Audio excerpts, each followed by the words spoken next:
우리 동북교회가 우리 추수감사 만남의 주일까지 많은 열매를 거둘 수 있기를 바랍니다. 어느 날 사업을 하시는 분과 대화를 하는 중에 경제적으로 어려운 시기다라는 말씀과 함께 사업을 운영하다 보니 인사관리가 쉽지 않다라는 것을 듣게 됩니다. 어떤 분은 직장에 출근해서도 내일처럼 일을 잘 챙기지 않는다는 겁니다. 열심히 수고하지도 않는다는 겁니다. 다른 분들이 그것을 다 알고 있다 보니 전체 분위기에도 좋지 않은 영향을 끼치게 됩니다. 그분이 열심히 하는지 안 하는지 다른 분들도 다 알고 있다는 것입니다. 그러다 보니 그분을 어떻게 해야 될지 고민하지 않을 수가 없다는 것입니다. 그런데 반면에 어떤 분은 얼마나 열심히 하는지 모른다는 겁니다. 자기 일처럼 애살 있게 세사 일을 챙기고 얼마나 열심히 하는지 그분 때문에 고맙기도 하고 감사하다는 것입니다. 같은 회사, 같은 공간에 있으면서도 어떻게 시간을 보내느냐에 따라서 같은 공간에 거주하고 있음에도 불구하고 어떻게 시간을 보내느냐에 따라서 사람에 대한 평가가 달라지고 있다는 것입니다. 오늘 마가복음 11장은 예수님 후기의 활동이 기록되어 있고 마가복음 11장에서 비로소 예수님께서 예루살렘 성에 입성하게 됩니다. 예루살렘 성에 예수님이 입성하시자 많은 사람들이 호산나 호산나 하면서 예수님을 환영합니다. 예수님께서 예루살렘 성에 입성하셔서 제일 먼저 찾아간 곳은 바로 성전이었습니다. 성전을 그만큼 예수님은 소중하게 생각하고 있었다는 것입니다. 예루살렘 성전 구석구석을 예수님은 살펴보고 또 살펴보았습니다. 예루살렘 성에 입성해서 첫째 날을 성전에서 하루 종일 보내면서 이곳저곳을 다 살펴보았다는 것입니다. 예수님은 이때 뭔가 한마디라도 할 만도 한데 한마디도 말씀하지 아니하시고 다 둘러보신 후에 날이 저물자 그들이 묵고 있는 베다니로 돌아가게 된 것입니다. 예루살렘 성에 입성한 그 다음 날 둘째 날이 되었습니다. 베다니에서 나올 때에 예수님께서 시장하셨다는 것입니다. 시장했다는 것은 배가 고팠다는 것이었습니다. 왜 갑자기 이런 말이 나오는 것일까? 예수님께서 아침을 드시지 않은 것일까? 그런데 예수님뿐 아니라 함께한 제자들도 배가 고프고 시장하게 된 것입니다. 이때 문득 멀리서 보니 무화과 나무가 보였습니다. 무화과 나무는 잎이 무성하고 보기에 그럴듯한 무화과 나무였습니다. 시장하셨던 예수님과 제자들 그 무화과 나무에서 뭔가 얻을 수 있을까 생각해서 가까이 가게 됩니다. 무화과 나무는 관상수가 아니라 유실수였습니다. 그래서 무화과 나무는 열매를 맺어야 가치가 있는 것이고 무화과 나무의 열매를 제자들과 예수님은 그것을 통해서 시장길을 해결하고자 하는 마음을 가지고 있었던 것입니다. 잎이 푸르고 그리고 무성한 그 무화과 나무, 열매가 많을 것으로 기대하고 무화과 나무에 가까이 다가가 보니 잎사귀 외에는 아무것도 없었다는 것입니다. 그만 무화과 나무에서 아무것도 얻을 수 없었고 허탕을 치고 만 것입니다. 이어지는 말씀이 매우 당황스럽습니다.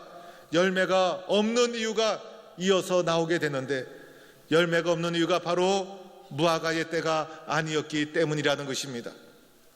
무화과 나무에 열매가 없는 이유는 무화과의 때가 아니었다는 것입니다. 무화과의 때가 아니었기 때문에 무화과 열매가 맺지 못한 것 당연한 것입니다. 사과와 배는 가을에 열리는 것이고 딸기는 봄에 열리는 것이고 수박은 여름에 열리는 것이 아닙니까? 모든 과일은 나름대로 맺어야 될 때와 시기가 있다는 것입니다. 그런데 무화과의 때가 아님에도 불구하고 무화과 열매를 기대하고 무화과 나무 가까이 다가간 예수님, 뭔가를 착각하지 않았을까요? 예수님에게 문제가 있지 않은가요? 예수님이 때도 구별하지 못했다는 것을 말해주고 있다는 것입니다. 그런데 더욱 당황스러운 말은 이어지는 말씀이었습니다. 예수님께서 나무에게 이르시되 이제부터 영원토록 사람이 내게서 열매를 따먹지 못하리라. 이것을 제자들이 듣더라 라는 말씀이 나오고 있습니다. 우리는 이 말씀 앞에서 매우 당황스럽게 됩니다. 때가 아니어서 열매를 맺지 못한 나무가 무슨 죄가 있습니까? 때가 아니어서 열매를 맺지 못했는데 무슨 죄가 있습니까? 그런데 예수님이 때를 분별하지 못해서 무화과 나무에서 열매를 기대하고 다가갔다가 열매가 없는 것을 보자 예수님께서는 그만 거기에서 끝난 것이 아니라 심지어는 나무까지 저주하고 말았으니 예수님의 이런 행동을 이해할 수가 있겠습니까?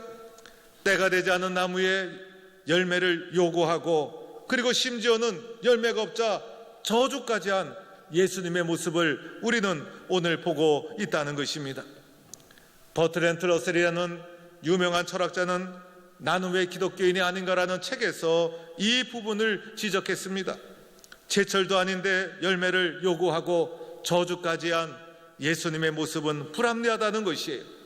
예수님은 정당하지 않고 정상적이지 않았다는 거예요. 그래서 나는 기독교인이 아니다라는 말씀을 인용한 것이 있습니다. 그런데 러셀은 이 본문을 깊이 이해하지 못한 것이었어요. 러셀은 이 본문을 깊이 있게 묵상하지 못한 사람이었어요. 예수님께서 왜 이러한 행동을 하셨을까요? 예수님의 이런 행동은 우리에게 무엇을 말해주고 있는 것일까요? 예수님은 언어로 말로 자신의 뜻을 우리에게 선포해 주십니다. 그런데 또한 행동으로 삶으로 우리들에게 보여주시고 있는 것이에요. 오늘도 말씀을 선포하면서 동시에 행동으로 삶으로 무엇인가를 우리에게 전해주고자 하고 있는데 이 예수님의 행동 속에서 보여주시고자 하시는 것이 무엇일까? 사랑하는 성도 여러분, 오늘 예수님께서 예루살렘 성에 입성하셔서 제일 먼저 찾아간 곳이 유대교의 심장이라 할 수 있는 성전이었다는 것입니다.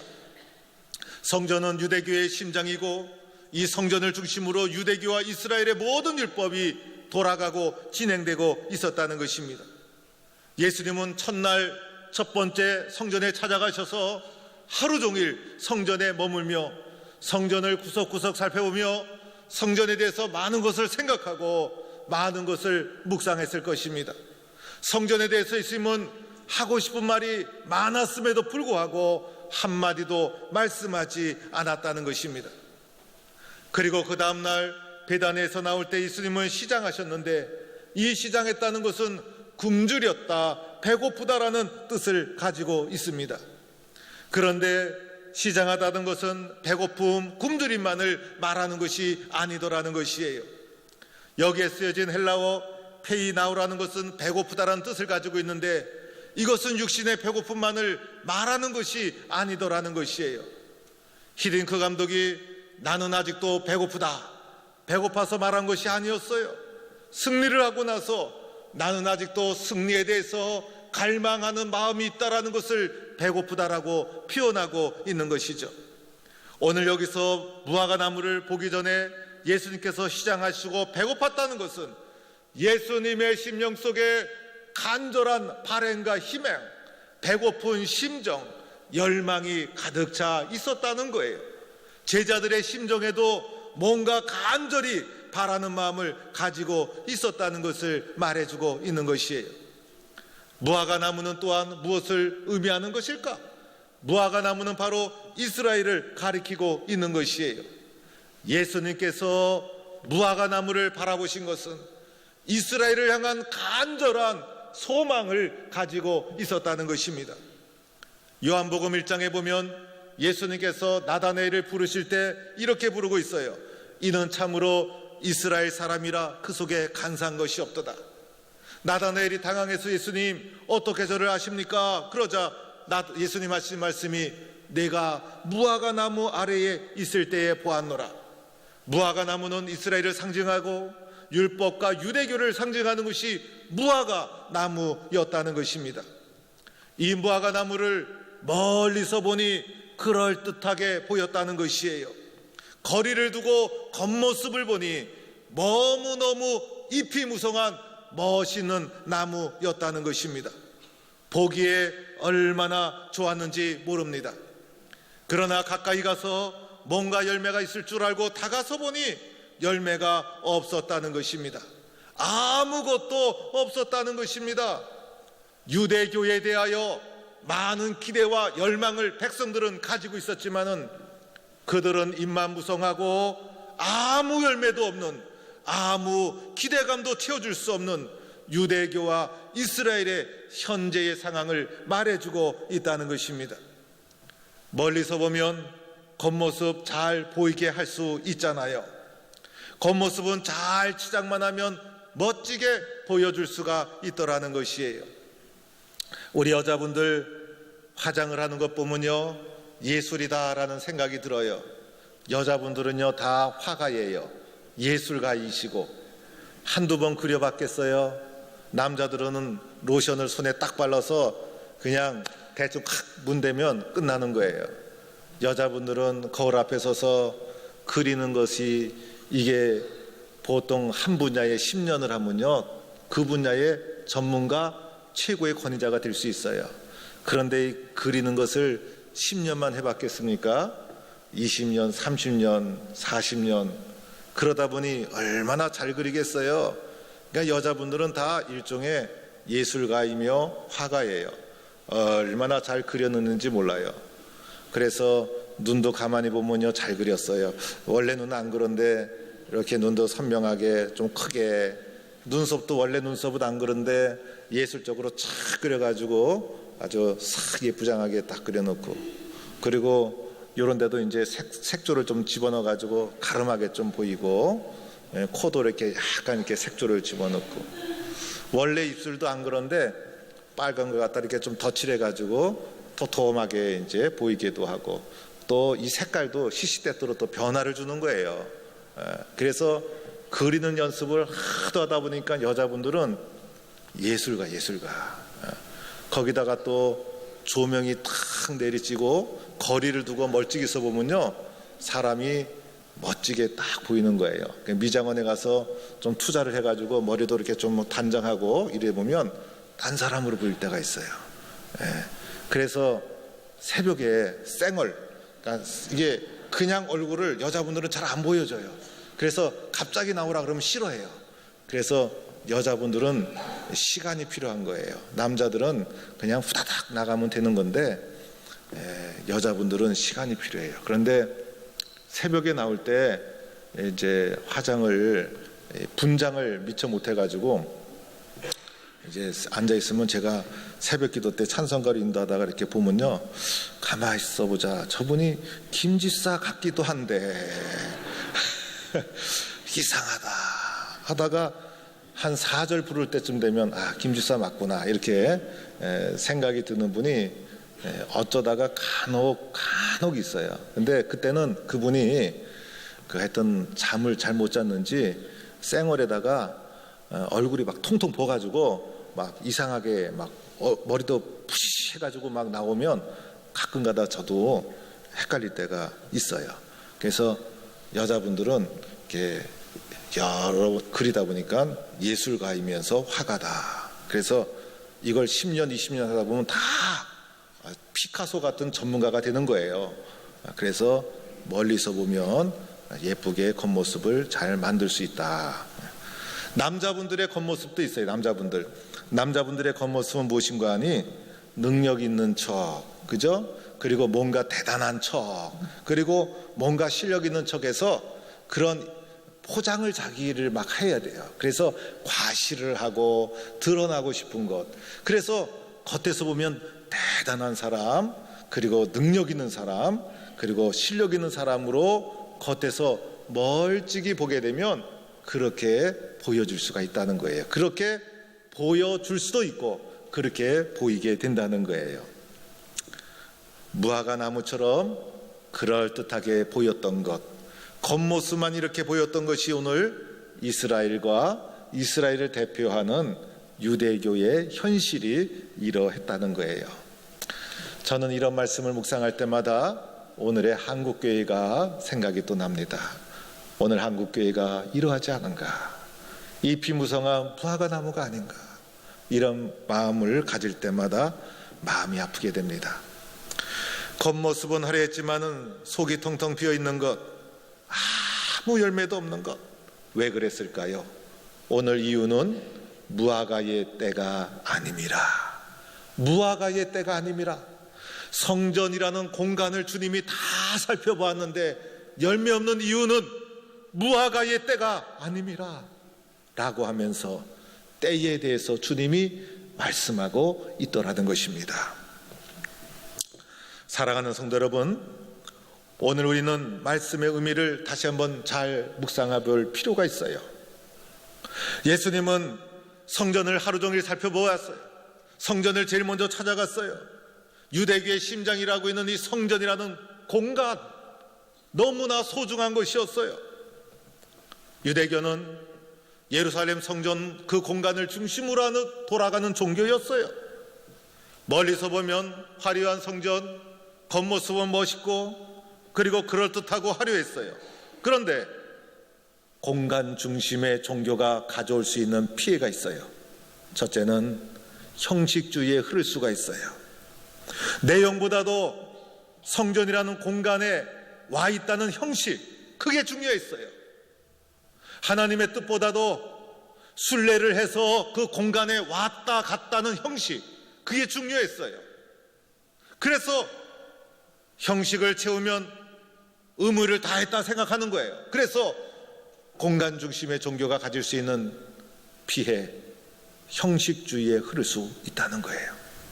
또 하나의 단점은 외식주의에 흐를 수가 있어요. 겉모습만 중시하는 종교인이 될 수 있다는 거예요. 생명력을 상실하게 되죠. 이런 종교인은 열매가 없을 수밖에 없다는 거예요. 이렇게 공간을 중심으로 한 신앙생활은 형식적이고 외식적인 종교인으로 전락하고 말고, 이것이 유대교의 현실이었고 결국은 열매가 없게 되었다는 것입니다. 그래서 예수님께서 무화과 나무에게서 형식적인 유대 교회에서는 영원히 열매를 따먹지 못하리라, 희망이 없음을 예수님께서 선언하고 있다는 것입니다. 그러면 주님이 오늘 우리에게 어떠한 신앙의 삶을 요구하고 있는가? 이는 무화과의 때가 아님이라. 예수님이 중요하게 생각하는 것은 때라는 시간이었다는 거예요. 기독교는 시간의 종교예요. 기독교는 때를 분별하는 종교예요. 예수님께서 공생애를 시작하면서 첫 번째 외친 말씀이 때가 찼고 하나님 나라가 가까웠으니 회개하고 복음을 믿으라. 때의 소중함, 때를 분별하라. 이 때가 어느 때인지를 알아야 된다. 이것이 예수님의 음성이었어요. 호세아 예언자가 호세아서에서 이렇게 외쳤어요. 너희 묵은 땅을 기경하라. 지금이 곧 여호와를 찾을 때니 마침내 여호와께서 오사 공의를 비처럼 너에게 내리시리라. 지금이 여호와를 찾을 때다. 이것이 성경의 흐름이라는 거예요. 사도 바울은 로마서에서 이렇게 말했죠.